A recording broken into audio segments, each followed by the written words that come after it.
Bear with me, we're having serious lighting problems today. Hi cuties, welcome to another Japanese history lesson. Woo! See, I told you it was coming. It just took a little bit longer, but it was coming, and it's here now. Today we move on to medieval Japan, starting with the Kamakura period, which spanned from 1185 to 1333. This period is well known mostly for when feudalism became pretty firmly established. This created the very necessary warrior class for all those lords who needed warriors to protect their lands and defend the law. And if you did your job well, you could be rewarded with your own fief. Basically trickle-down economics, but with bodyguards. This period gets its name from the city where Minamoto Yoritomo set up headquarters for his new militaristic government known as the Kamakura Shogunate. So in the transition to the Kamakura period, we have these two families, right? The Taira and the Minamoto, who have this Capulet Montague sort of grudge against each other. And these grudges are always based on who's running the country basically and who the emperor is gonna side with the most. Now in this period, we have a child emperor, Emperor Antaku, who's only 6 years old and was half Taira, and yet the whole imperial government there was siding with the Minamoto clan. Dun dun dun! So this feud leads to the Gempei War. The Minamoto clan is called to arms. However, Emperor Antoku is drowned in an attempt to avoid capture,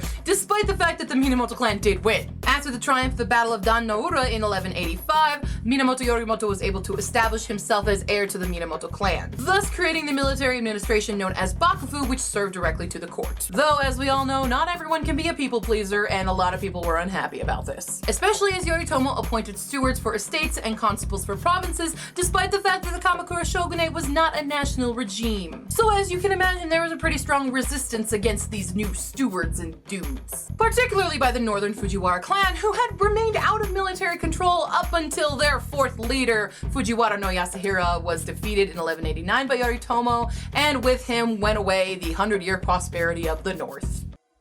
Not gonna make a Game of Thrones reference here. So Yoritomo had a pretty strong beginning here, but there was still contention for his role as heir to the Minamoto clan within his own family. So when he died suddenly in 1199, his son Yoriie was going to become the next shogun. However, he just couldn't make those nice relations with the eastern families. Unfortunately, his political power was stripped of him after he abandoned his father's policies, and a council of 13 elders took over, led by his grandfather Hojo Tokimasa. Now he tried to plot against them, but he failed and was put under house arrest and later assassinated. So now they have this figurehead of a shogun instead of an actual shogun called the Shiken. And this is going to cause a lot of strain because now the shogun, who is supposed to be the protector of the emperor, is just a figure and it's not a real thing anymore. So people are like, hey, who's protecting the emperor then? So Kamakura and Kyoto are not happy at all. And of course, what happens when people aren't happy?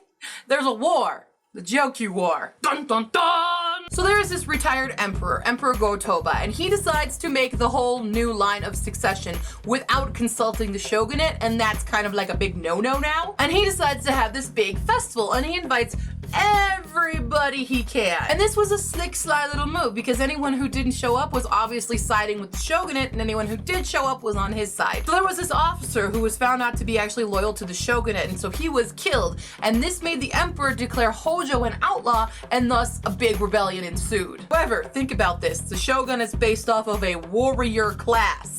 Who do you think won? Yeah, the shogun won and Go-Toba was exiled to the Oki Islands. So now the shogunate pretty much owns everything, except the court would retain their estates. They basically had no political power whatsoever now. So moving along the timeline, in 1225, the Council of State was established by the third Hojo regent, Hojo Yasutoki, which he also presided over. In 1232, Japan's first military code of law, known as the Goseibai Shikimoku, was established, which made society universally materialistic, aside from the Confucian principles still being upheld in Kyoto. Not materialistic, militaristic. The perpetual turmoil of the Kamakura period is pretty well highlighted in some of their famous written works, from the Hojoki, the Heike Monogatari, to the continuation of poetry anthologies, the Shinkoken Wakushu. Despite this whole militaristic society under the shogunate, Buddhism did actually flourish during this time, and two new sects were introduced, known as the Jodoshu and the Zen. Previously, the Tendai and Shingon sect were pretty popular, and they would still thrive throughout court families throughout this time. However, the new Kamakura schools for Jodoshu and Zen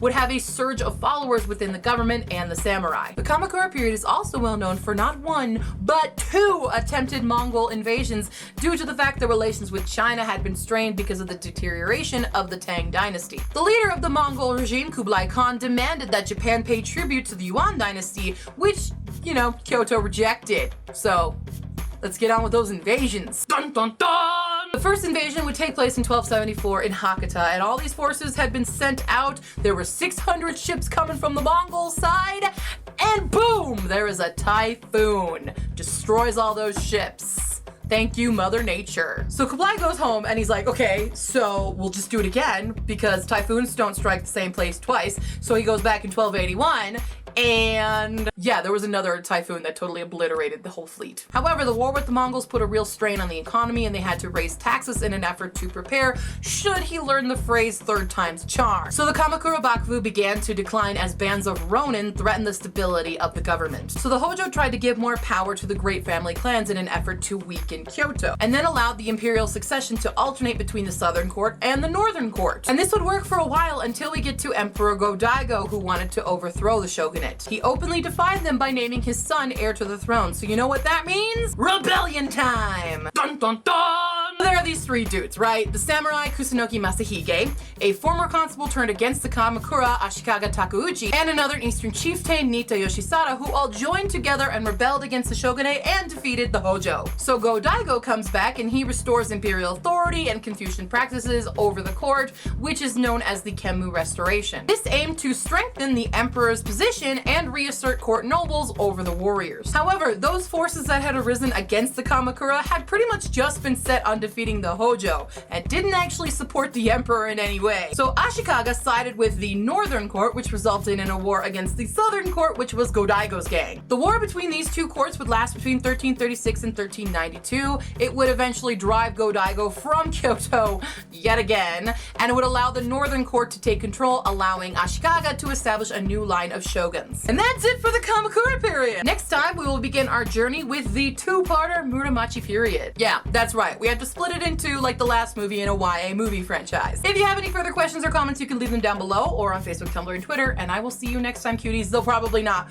with a history video, just want to make that clear. I will see you in the next video, but it might not be a history video. And just before we go, I just want to say that my heart goes out to all of those who were affected by the attacks in Brussels that just happened this morning of when I was filming this, and I've been having it muted on my screen right now, just watching constantly for what's going on, and it just breaks my heart that this kind of stuff is happening in the world, and I just hope that everyone can return to safety and that you can all find peace in this moment of chaos. I will see you next time, cuties. Bye.